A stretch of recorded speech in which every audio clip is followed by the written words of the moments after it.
안녕하세요. 저직강 기적과정의 제이크입니다.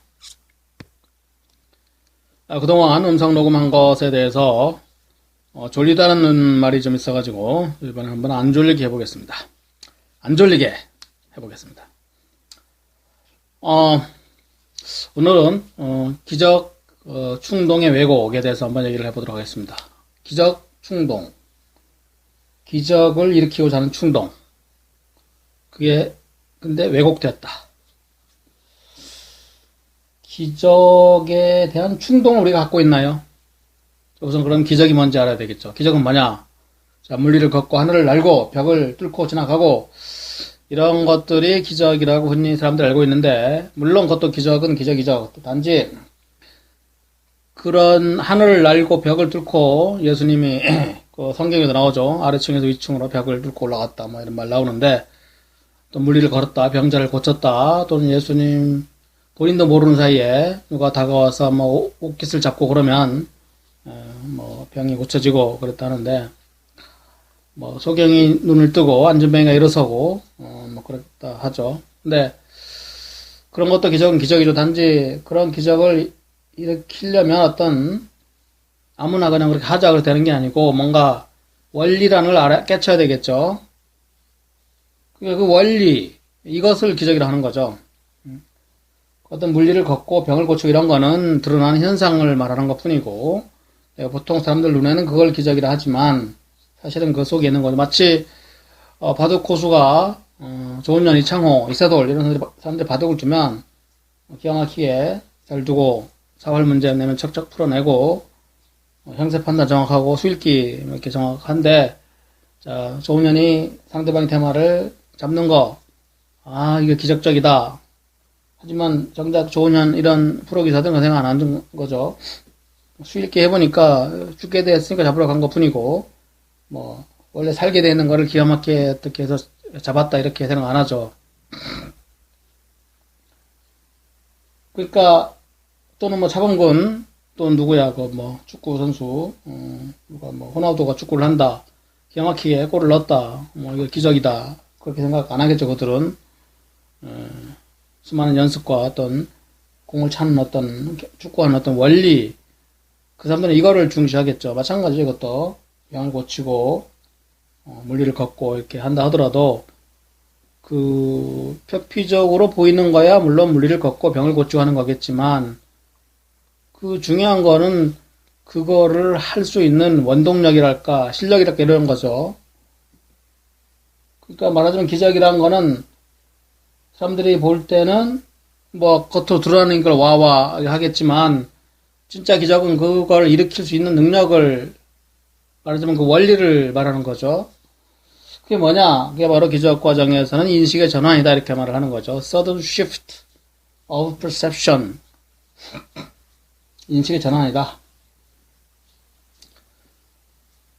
그래서 인식이 전환되는 것을 기적이라 하는데, 그렇다면 우리가 만약에 기적 충동을 갖고 있다 그러면 우리는 모두가 그렇게 뭐랄까 인식의 전환을 일으키고자 하는 충동을 갖고 있단 말일까요? 네, 그렇다는 말이죠. 우리에게는 그런 충동이 있습니다. 사실은 사람만이 아니라 뭐 개나 돼지나 소 이런 것들도 어느 정도 그런 충동이 있죠. 가장 쉽게 드러나 보이는 것은 자기 새끼를 보호할 때는 자기 목숨까지 바쳐가면서 새끼를 보호한다 이거죠. 동물들도. 그것도 일종의 어떤 기적 충동이라고 부를 수 있겠죠. 그러니까 자기 몸을 넘어서서, 비록 자기 새끼를 자기 자신으로 보는 거긴 하지만 그래도 자기의 몸을 넘어서서까지 뭔가를 지키려는 자기 확장의 한 예죠. 또 물론 어떤 동물들은 새끼라 하더라도 뭐 돌보지 않는 그런 동물도 있겠죠.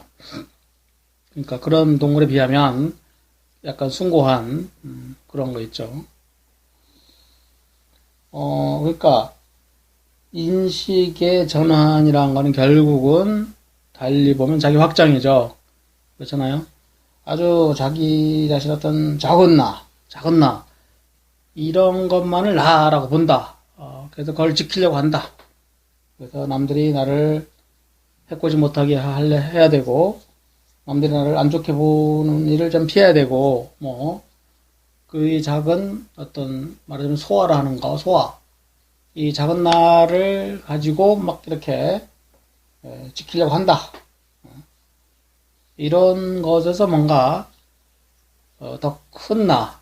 갑자기 내 몸을 키워서 키가 한 3m 되고 뭐 100m 되고 이렇게 할 수는 없는 거고, 나인 범위가 어디까지인가. 근데 용서를 한다. 그러면 달리 보면 그 용서를 하는, 내가 용서를 한 그 사람까지도 나의 일부가 되는 것이 사실은 용서가 완벽하게 됐다면 분리감이 없어진다는 말이니까.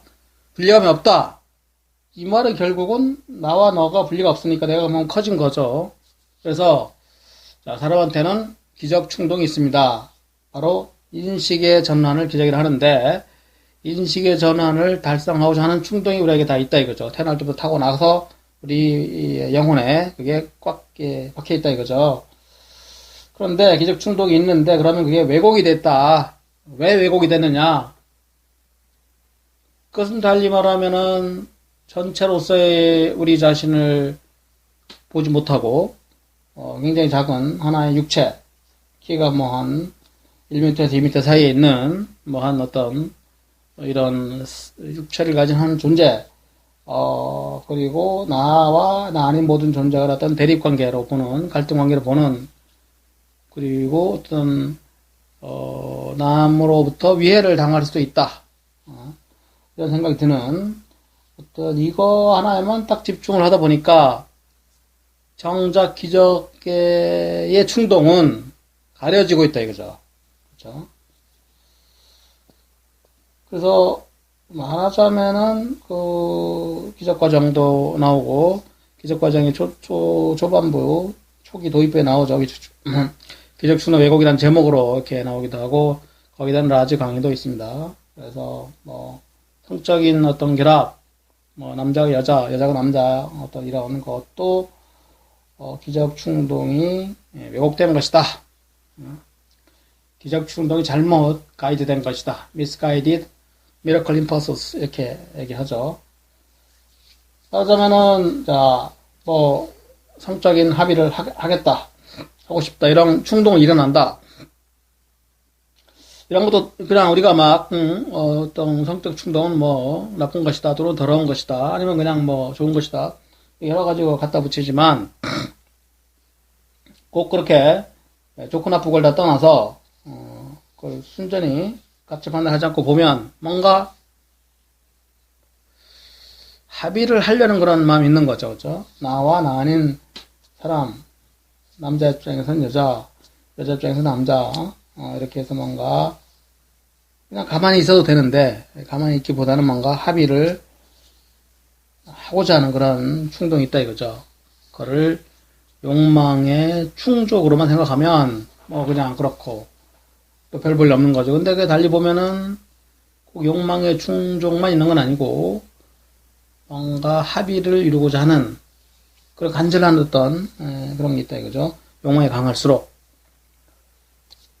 그러니까 원래는 그게 단순한 성적인 충동만은 또 아니었다 이거죠. 뭔가 기적의 충동이 있는데 그거를 그 사람이 너무 작은 나에만 집중하다 보니까 오로지 성적 충동일 뿐인 것으로 착각이 되고 있다. 그렇죠?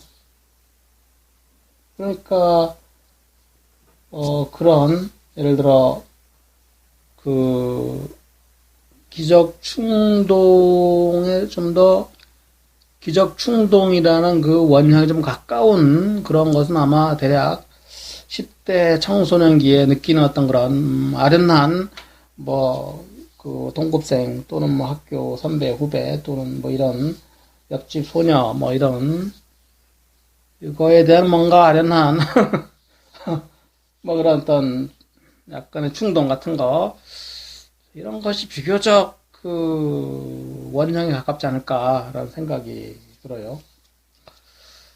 그래서 기적 충동이 우리한테 있는데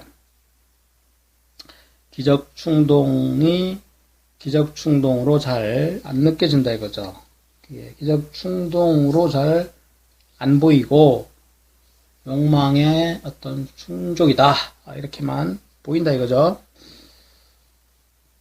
그래서 기적 충동이 우리 의식에 올라올 때 뭔가 굉장히 좋겠죠. 이건 기적 충동이구나. 나는 뭔가 이 작은 나에서 벗어나서 더 큰 나가 되려고 하는 충동이 나한테 있다. 그걸 확인할 수 있겠죠. 그렇다면은 어떤 충동이든 사실은 꼭 그게 어떤 성적인 결함만이 아니라 하다못해 음식을 먹고자 한다. 이런 것도 사실은 기적 충동의 일종이라고 저는 생각을 합니다. 뭐 그런 말을 누가 한 건 아니지만 제가 볼 때는 다를 게 없다 이거죠.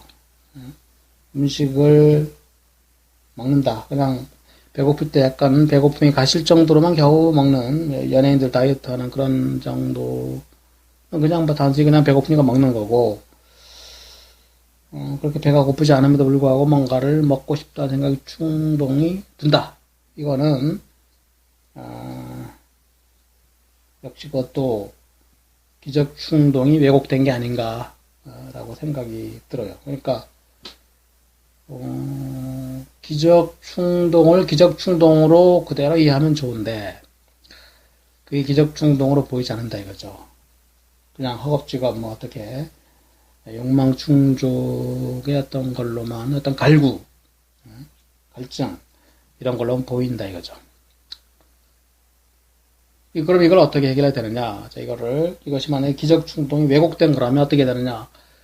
이것이 기적 충동이 왜곡되어 나타나는 거라면 왜곡이 안 되게 해야 되겠죠. 그렇다면은 기적 충동이 왜곡이 안 되게 한다. 그러면 뭔가 잠시 생각을 멈춘다. 호흡을 뭐 깊고 길게 한다. 이런 굉장히 도움이 되겠죠. 왜냐면은 아까 생각이 왔다 갔다 하고 막 이게 욕망의 어떤 충족인 걸로만 자꾸 생각이 들 때는 이게 기적 충동이라는 걸 잘 모른다 이거죠. 근데 순간이나마 생각을 멈추고 순간이나마 호흡을 좀 천천히 하고 심호흡을 하고 이러다 보면 이게 단순한 욕망 충족의 갈구라기보다는 기적 충동인 것을 알 수 있지 않을까 하는 생각이 든다 이거죠. 그러니까 특히 중독, 뭐 알코올 중독이니 여러 가지 도박 중독, 이런 또 음식 중독, 이런 중독인 경우에도 사실은 왜 그게 끊기 어려운가? 사실은 그게 강렬한 기적 충동일 수가 있다 이거죠. 그러면 그거를 진리가 우리를 끌어당기는 걸 우리는 저항할 수 없죠. 기적 과정도 잘 나오죠. 신이 우리를 끌어당기는 그 힘을 우리는 저항할 수 없다. 저항은 안 되고 단지 그걸 왜곡은 할 수 있겠죠. 신이 끌어당기는 것임에도 불구하고 마치 그렇지 않고 그냥 다른 것처럼 나는 욕망에 이끌려 다니는 거야 이렇게 라고 왜곡해서 받아들일 수 있겠죠. 그렇다면은 자 기적 충동이 왜곡된 거라면 이제 바르게 볼 필요가 있죠. 이거는 나의 기적 충동이 왜곡되어서 기적 충동이 아닌 것처럼 보일 뿐이다. 이렇게 이해를 하게 되면 이렇게 보게 되면 굉장히 뭔가 달라지지 않을까라는 생각이 드네요. 그러니까 기적 충동을 기적 충동으로 바르게 보려면 그게 뭔가 좀 달라져야 되겠죠. 그러니까 좀 생각을 잠시 멈춘다라든가 호흡을 좀 가라앉힌다라든가 깊게 한다라든가 이런 거를 좀 하다 보면 이게 단순한 욕망 충족이 아니고 기적 충동이다라고 깨달을 날이 오지 않을까라고 생각이 듭니다. 그리고 기적 충동에 대해서는 라지 강의가 있는데 2002년 10월 17일인가 강의가 날짜가 되는데 거기도 보면, 참고로 얘기 드리는 겁니다. 거기 보면, 어, 어떤 사람이 질문을 하죠. 그렇다면은, 성적인 그런 것도, 무조건 그러면 나쁘기만 한 거고, 뭐, 그걸 좋게 어떻게 할 수 없느냐, 거기에 대해서 이렇게 대답을 하죠. 이기적인 목적으로 하지 않으면 된다. 성적인 거라 하더라도 뭔가를 주기 위해서 하면은 그것도 좋은 거다. 이렇게 대답이 나오죠. 그러면 그게 꼭 나의 욕망을 충족하려고만 하지 말고, 그죠? 뭔가를 준다는 쪽으로 하면은 굉장히 더 이게 나쁜 게 아니다. 그런 취지더라고요. 그게 뭐 쉬운 건지는 잘 모르겠지만, 어떻든, 그렇다 하니, 그러겠죠. 뭐 그런 거 같기도 하고, 단지 이게 근본적으로 하나의 욕망인데, 주겠다는 욕망이 전부일 수 있는, 100%일 수 있는가 하는 거는 좀, 저도 잘 모르겠네요. 어떻든, 그 라즈 강의에서는 그렇게 말을 하죠. 순전히 자기가 뭔가 욕망 충족으로만 접근하면은 그거는 좀 말하자면은 기적 충동이 확실히 왜곡돼 버리는 것이고, 왜곡이 안 되게 하려면 뭔가 준다, 나눈다, 이런 개념으로 해야 된다, 이거죠. 자, 어떻든 자, 우리는 신이 우리를 끌어당기는 강렬한 또는 강력한 그 힘을 저항할 수도 없고 뿌리칠 수도 없죠. 단지 부인하거나 부정하거나 왜곡하거나 뭐 이럴 수밖에 없다. 이건데 그렇다면은 앞으로는 어떤 충동이 일어날 때마다 이거는 신이 끌어당기는 그런 거다. 그리고 신이 끌어당김에 내가 화답을 해서 내가 일으키는 기적 충동이다 라고 바르게 이해하려는 그런 자세가 필요하겠다 라고 생각이 됩니다. 뭐 오늘은 좀 안 졸리셨나요? 앞으로도 가끔씩 좀 안 졸리게 한번 해보겠습니다. 자, 끝까지 들어주신 분들 감사합니다. 다음에 또 뵙죠. 제이크였습니다.